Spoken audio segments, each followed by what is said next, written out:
होनी बाकी है। रिया ईडी की पूछताछ में कौन से राज खोलती है ये जल्द पता चलेगा, लेकिन अब हम सुशांत की मौत पर सबसे चौंकाने वाला खुलासा करने जा रहे हैं, जिसे देखने के बाद आपके जहन में ये सवाल जरूर उठेगा कि क्या वाकई सुशांत की मौत सुसाइड है या फिर कुछ और। हम आपको सुशांत की मौत से पहले के वो 24 घंटे की कहानी बताने जा रहे हैं जो इस पूरी मिस्ट्री में कई सवाल खड़े करती है।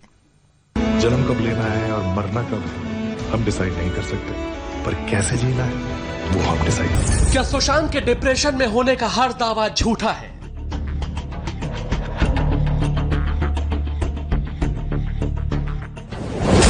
क्या सुशांत के पास काम ना होने की बात मनगढ़ंत कहानी है?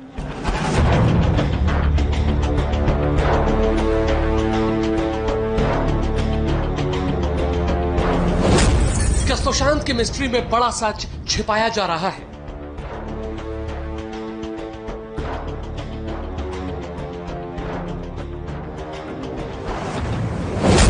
सबसे बड़ा सवाल ये, क्या सुशांत की मौत सुसाइड नहीं मर्डर है?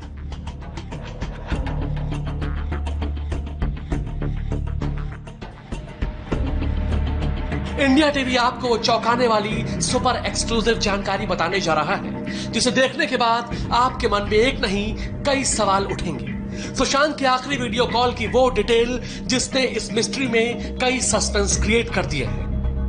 तारीख 13 जून 2020, जगह सुशांत का फ्लैट बांद्रा। यह तारीख सुशांत की मौत यानी 14 जून से एक दिन पहले की तारीख है। हर किसी के जहन में सवाल है कि मौत से पहले आखिर सुशांत ने क्या किया, किससे बात की, क्या बात हुई।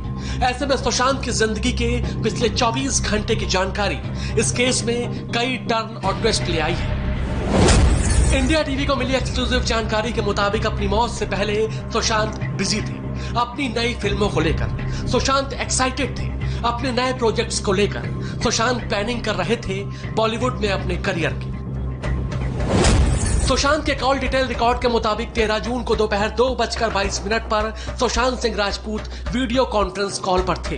ये call producer Ramesh Taurani, producer director Nikhil Advani और सुशांत के टैलेंट मैनेजर उदय सिंह गौरी के बीच हुई थी।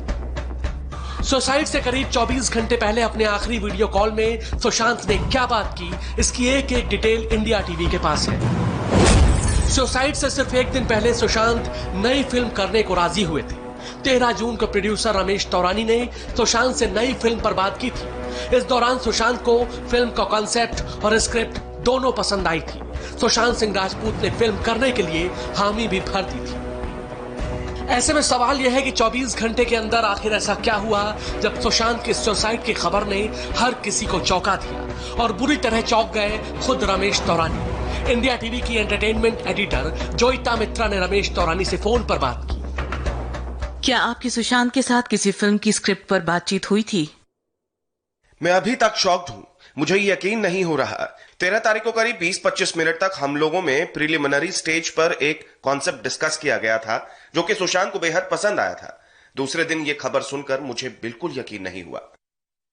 रमेश, सुशांत के लिए इस तरह की भी बातें कही जा रही है कि उनके पास काम नहीं था, ये कहां तक सच है?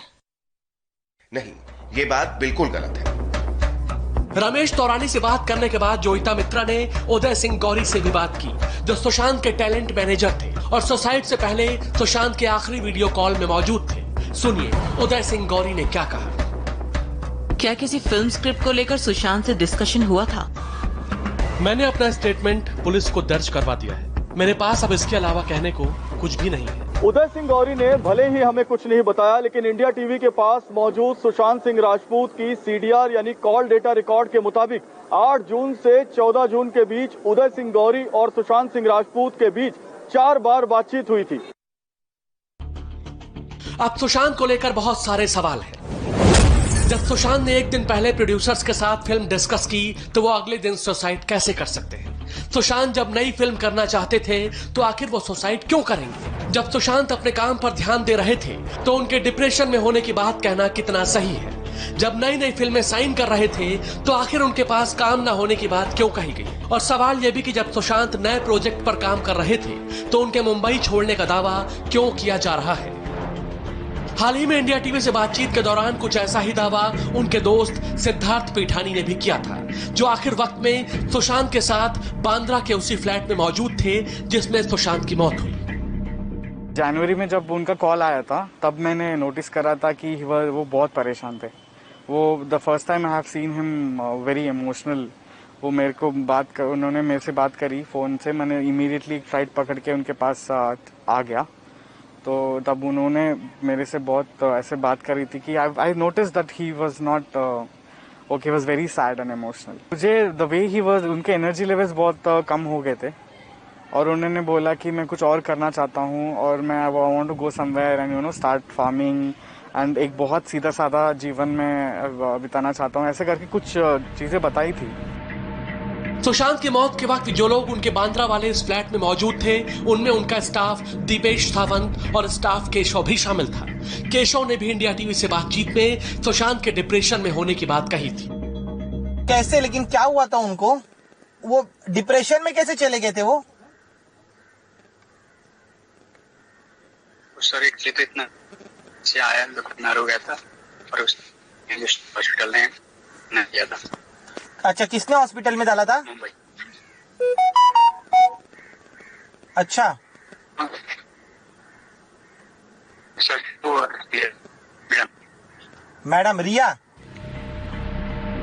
अब इन तमाम दावों पर सवालिया निशान है। सवाल यह है कि सुशांत के मिस्ट्री में कोई बड़ा सच छिपाने की कोशिश हो रही है। सुशांत की मौत की जांच कर रही मुंबई पुलिस ने भी सुशांत के डिप्रेशन में होने की थ्योरी बताई थी। उनको डिप्रेशन तो एक क्लिनिकल डायग्नोसिस है, एक इलनेस है। किस कारण से इलनेस होता है ये तो डॉक्टर्स ही बता सकते हैं, उसके बारे में तो हम कुछ बोलेंगे नहीं। बट ये अवश्य सामने आया है कि उनको बाइपोलर डिसऑर्डर था शायद, इस प्रकार का। 4 जो उनके साइकेट्रिस्ट इलाज कर रहे थे उनसे उसका वो इलाज ले रहे थे, उसके बारे में निरंतर दवाइयाँ लेते थे, ये हमारे सामने आया है। सवाल यह है कि जो शख्स अपने काम को लेकर इतना फोकस था, फ्यूचर प्लानिंग कर रहा था, नई फिल्में करना चाहता था, उनके डिप्रेशन में होने की बात कहां तक जायज है?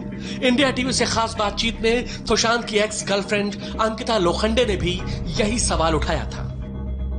वो एक ऐसा लड़का था जो अपने सपने लिखता था, उसको क्या करना है। उससे अपनी डायरी थी, उसको आदत थी हमेशा से अपनी डायरी से, उससे हमेशा अपने सपने लेते। तो हमेशा से इतना पंक्चुअल, इतना ऑन द स्पॉट, इतना परफेक्ट रहा है। उसको पता था सर कि उसको 5 साल में क्या करना है। तो एग्जैक्टली पता था कि मैं आज पवित्र रिश्ता का पहला साल है, मैं इसके 5वें साल में मैं क्या कर रहा हूँ। हर कोई नहीं करता है, हर कोई, किसी में ताकत भी नहीं है करनी, क्योंकि वो so balanced from here, he was so into, he was in control. मतलब उसको ब्रेन कंट्रोल नहीं करता था, वो अपने ब्रेन को कंट्रोल करता था। ये हर किसी की क्वालिटी नहीं होती। और उस इंसान को डिप्रेशन में चला जाना, ये कह देना, या वो पागल था या वो बाइपोलर था, तो मैं ये नहीं बोलती कुछ गलत है इसमें, हो सकता है। पर जिस सुशांत को मैं जानती हूँ उसको ये नहीं हो सकता, क्योंकि वो बहुत मेंटली स्ट्रांग लड़का था। इस मामले में सुशांत के पिता के वकील विकास सिंह ने और भी चौंकाने वाला दावा किया है। साथ ही विकास सुशांत के पास काम ना होने की बातों को सिरे से खारिज करते हैं। जो काम की जो प्रॉब्लम उनकी आई वो रिया की वजह से ही आई, क्योंकि रिया प्रोड्यूसर जब भी आते थे बैठने तो रिया बैठ जाती थी, कहती थी कि मेरे को हीरोइन लोगे तभी सुशांत काम करेंगे। अब कोई भी प्रोड्यूसर डायरेक्टर अगर सुशांत को लेना चाह रहा है तो जरूरी तो नहीं कि रिया को भी लेना चाहे, तो सारा मामला उसी में खराब हो जाता था। 8 जून को जब रिया उसके घर से चली गई, फोन भी ब्लॉक कर दिया, तो सुशांत फ्री था। ऑब्वियसली इस मीटिंग में जब भी इन्होंने वीडियो कॉन्फ्रेंसिंग से की है, जैसे भी की, इस मीटिंग में रिया थी नहीं, तो रिया नहीं थी, तो ऑब्वियसली सुशांत, इसलिए 8 जून के बाद तो सुशांत को काम की कमी थी ही नहीं। काम की कमी तो सिर्फ इस वजह से आई क्योंकि रिया ने इंसिस्ट किया कि हर काम में मेरे को ही लेना पड़ेगा, नहीं लोगे तो फिर वो तुमको मैं तुम्हारे खिलाफ में बोल दूंगी, तुम्हारा मेडिकल रिकॉर्ड बाहर कर दूंगी। तो जो भी उसका प्रॉब्लम था रिया के रहने तक ही था। इसलिए कोई ये कहे कि इस वजह से उसने सुसाइड की है, ये मेरे को विश्वास नहीं होता। जाहिर है ना सुशांत के पास पैसे की कमी थी, ना फिल्मों की, ना काम की। ऐसे में जो हीरो नई फिल्में करना चाहता था वो 24 घंटे बाद फांसी कैसे लगा सकता है? क्या सुशांत की मौत सुसाइड है या फिर कुछ और? मुंबई से इंडिया टीवी के लिए जोईता मित्रा की रिपोर्ट। सुशांत सिंह राजपूत केस